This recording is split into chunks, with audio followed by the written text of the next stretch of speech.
Hello friends, तो दोस्तों आज मैं आप लोग को हिंदी ग्रामर का यहाँ पर एमसीक्यू क्वेश्चन बताने वाला हूँ जो आप लोग के पेपर 1 और पेपर 2 दोनों के लिए स्पेशल होने वाला है और साथ साथ इंपॉर्टेंट भी होने वाला है। क्योंकि दोस्तों मैंने टॉपिक वाइज यहाँ पर एमसीक्यू क्वेश्चन लिया है जिसमें आप लोग का संधि विच्छेद समास विपरीतार्थक शब्द, उसके बाद आप लोग का होता है पर्यायवाची शब्द, उपसर्ग, प्रत्यय, सर्वनाम आदि से दोस्तों क्वेश्चन लिया है और यही सब दोस्तों आप लोग के एग्जाम में भी आप लोग को देखने मिलेगा। तो चलिए दोस्तों वीडियो को कंप्लीट देखिए और दोस्तों आप लोग भी कोशिश कीजिए कि आप लोग का इनमें से कितना जो है सही होगा। ठीक है, देखिए पहला नंबर का सवाल आप लोग का है कि अरण्य का पर्यायवाची शब्द कौन सा है। ऑप्शन ए में है विपिन, ऑप्शन बी में है बापू, ऑप्शन सी में है रसीम और ऑप्शन डी में आप लोग का है विकट। तो दोस्तों अरण्य जो है इसका मतलब होता है दोस्तों आप लोग का जंगल। ठीक है, क्या मतलब होता है जंगल, और इसका जो पर्यायवाची शब्द हो जाएगा यानी इसका जो सिनोनिम्स हो जाएगा वो आपका हो जाएगा दोस्तों ऑप्शन नंबर 1 यानी विपिन। तो अरण्य का पर्यायवाची शब्द हो जाएगा आप लोग का विपिन। नंबर 2 सवाल, नंबर 2 में आप लोग का सवाल है दोस्तों कि आप शब्द सर्वनाम है, कौन सा सर्वनाम है, पुरुषवाचक, ऑप्शन बी में है निजवाचक, ऑप्शन सी में है संबंधवाचक और ऑप्शन डी में आप लोग का है निश्चयवाचक। तो दोस्तों आप शब्द जो है ये आप लोग का सर्वनाम जो होता है ये आप लोग का निजवाचक सर्वनाम होता है जिसमें आप होता है, स्वयं होता है। ठीक है ना, ये सारे के सारे आप लोग का कौन सा होता है, निजवाचक सर्वनाम होता है। ठीक है, तो चलिए नंबर 3 सवाल, नंबर 3 में आप लोग का सवाल है दोस्तों कि चराचर का संधि विच्छेद है। ऑप्शन ए में है च विसर्ग प्लस आचर, ऑप्शन बी में है चर प्लस अचर, ऑप्शन सी में है चौथ प्लस अचर और ऑप्शन डी में आप लोग का है चरा प्लस चर।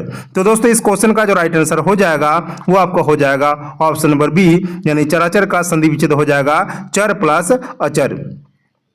नंबर 4 और नंबर 4 में आप लोग का सवाल है दोस्तों यहाँ पर संधि विच्छेद से ही दोस्तों मैंने ज्यादातर क्वेश्चन लिया है संधि विच्छेद और समास से, क्योंकि इन दोनों टॉपिक से दोस्तों आप लोग को 5 क्वेश्चन जो है आराम से देखने मिल जाएगा। ठीक है, परमोजस्वी का संधि विच्छेद है। ऑप्शन ए में है परमो प्लस ओजस्वी, ऑप्शन बी में है परमा प्लस ओजस्वी, ऑप्शन सी में है परम प्लस ओजस्वी और ऑप्शन डी में है पर प्लस ओजस्वी। तो दोस्तों इस क्वेश्चन का जो राइट आंसर हो जाएगा वो आपका हो जाएगा दोस्तों ऑप्शन नंबर सी यानी परम प्लस ओजस्वी। ठीक है, यह किसका संधि विच्छेद है, यह आप लोग का परम ओजस्वी का संधि विच्छेद है। नंबर 5 में आप लोग का सवाल है कि अन्वेषण का कौन संधि है। ठीक है, अन्वेषण जो है ये कौन संधि है, यण संधि, ऑप्शन बी में है वृद्धि संधि, ऑप्शन सी में है गुण संधि और ऑप्शन डी में आप लोग का है दीर्घ संधि। तो दोस्तों इस क्वेश्चन का जो राइट आंसर हो जाएगा वो आपका हो जाएगा यण संधि। ठीक है, क्या हो जाएगा दोस्तों यण संधि। यण संधि में क्या होता है आप लोग का सिर्फ एक एकार रहता है या तो दोस्तों एक ओकार रहता है। ठीक है, ये दोस्तों आप लोग याद रखिएगा, एक एकार आता है या तो आप लोग का एक ओकार आता है। ठीक है, ये यण संधि पहचानने का ट्रिक है।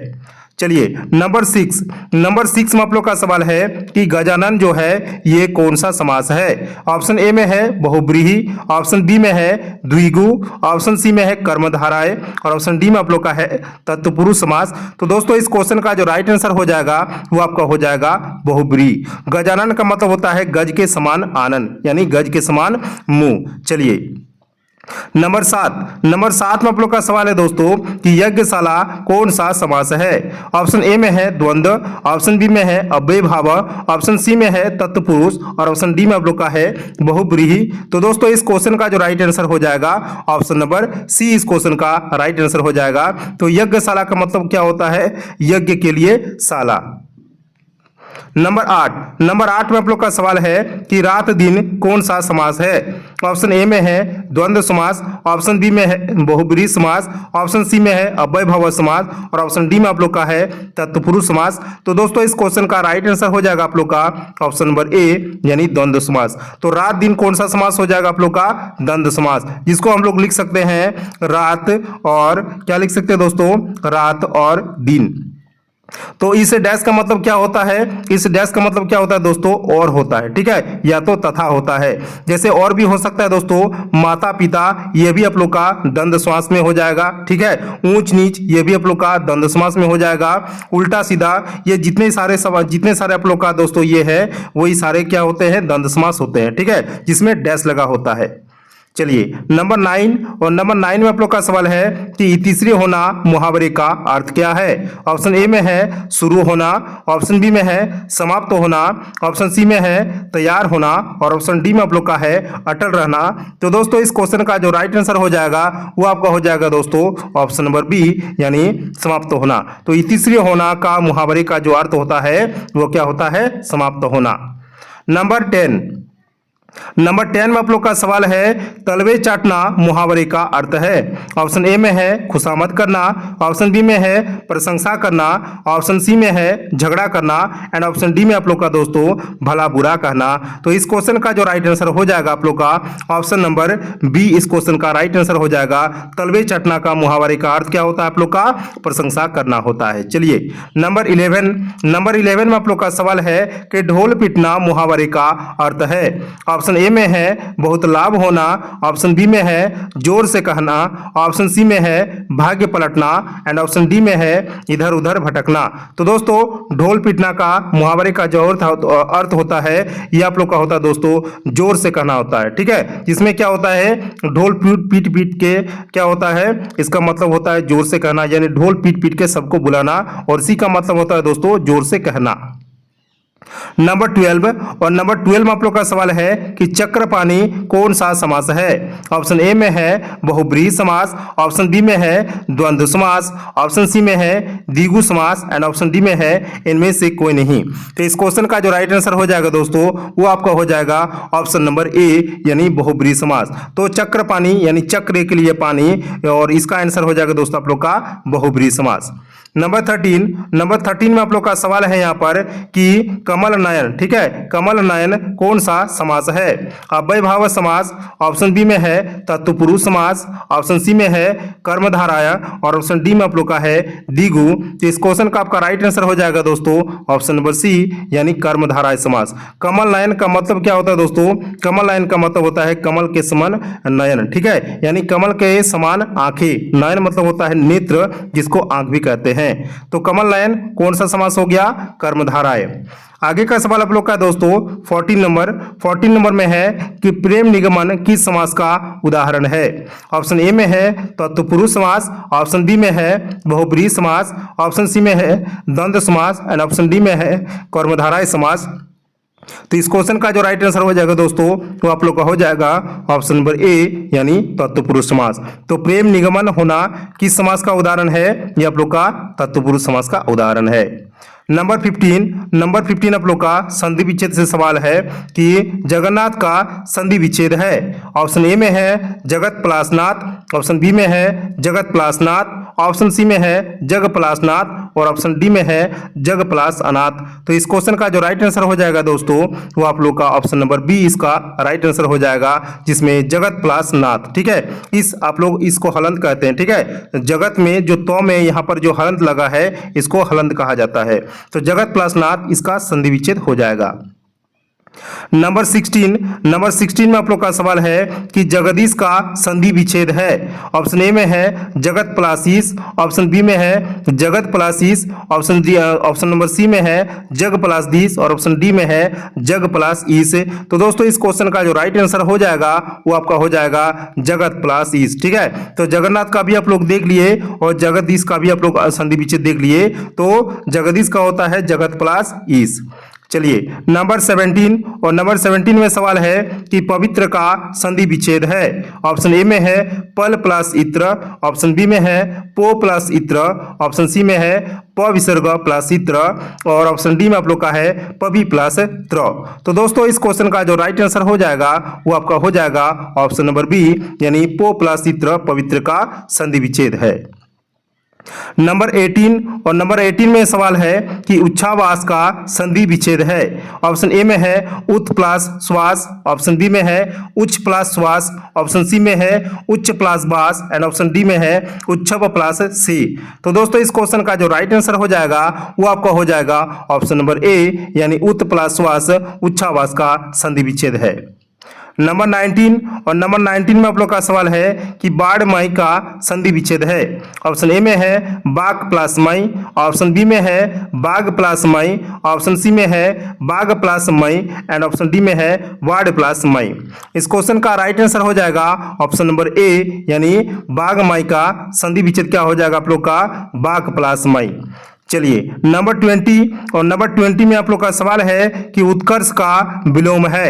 ऑप्शन ए में है परमोत्कर्ष, ऑप्शन बी में है अपकर्ष, ऑप्शन सी में है विकर्ष और ऑप्शन डी में है इनमें से कोई भी नहीं। तो इस क्वेश्चन का जो राइट आंसर हो जाएगा दोस्तों वो आपका हो जाएगा ऑप्शन नंबर बी, यानी अपकर्ष। तो उपकर्ष का विलोम शब्द यानी इसका जो विलोम शब्द हो जाएगा वो आपका हो जाएगा अपकर्ष। नंबर 21 और 21 से सवाल आप लोग का कि नयन का संधि विच्छेद है।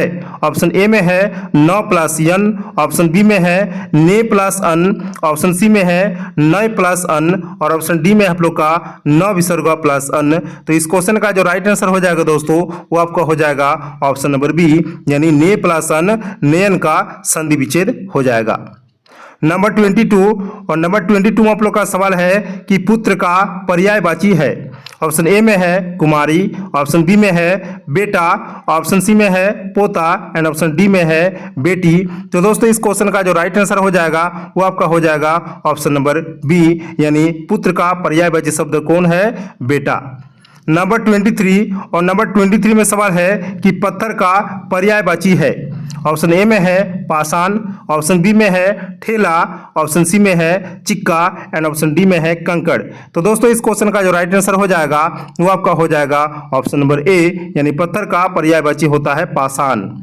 नंबर 24 और नंबर 24 में सवाल है कि नर का विपरीतार्थक शब्द है। ऑप्शन ए में है पुरुष, ऑप्शन बी में है व्यक्ति, ऑप्शन सी में है धनी एंड ऑप्शन डी में आप लोग का है नारी। तो दोस्तों इस क्वेश्चन का राइट आंसर हो जाएगा आप लोग का नर का नारी, यानी नर का विपरीतार्थक शब्द हो गया नारी। नंबर 25 और 25 में आप लोग का सवाल है जिस पुरुष की स्त्री मर गई हो उसे क्या कहते हैं। स्त्री विहीन, ऑप्शन बी में है पत्नीहीन, ऑप्शन सी में है विदूर एंड ऑप्शन डी में है नारी विहीन। तो दोस्तों जिस पुरुष की स्त्री मर गई हो उसको क्या कहा जाता है, उसको विदूर कहा जाता है। और जिस स्त्री की पुरुष मर गई हो उसे विधवा कहा जाता है। क्या कहा जाता है, विधवा कहा जाता है। तो इसको भी दोस्तों आप लोग याद रखिएगा। नंबर 26 और 26 में आप लोग का सवाल है यहाँ पर कि कान देना मुहावरे का अर्थ है। सावधान होना, ऑप्शन बी में है प्रतीक्षा करना, ऑप्शन सी में है ध्यान देना एंड ऑप्शन डी में है बहकाना। राइट आंसर हो जाएगा दोस्तों ऑप्शन नंबर सी, यानी कान देना मतलब ध्यान देना। नंबर 27 और 27 में आप लोग का सवाल है कि हृदय का विशेषण है। हृदया, ऑप्शन बी में है हार्दिक, ऑप्शन सी में है हृदयी एंड ऑप्शन डी में है इनमें से कोई भी नहीं।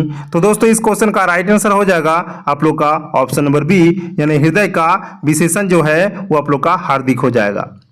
नंबर 28 और 28 में आप लोग का फिर से आप लोग का एक संधि विच्छेद से सवाल आ गया कि महाशय का संधि विच्छेद है। ऑप्शन ए में है महा प्लस आशय, ऑप्शन बी में है महा प्लस शय, ऑप्शन सी में है महाजोड़ आशय अशय और ऑप्शन डी में है महाजोड़ ओवर।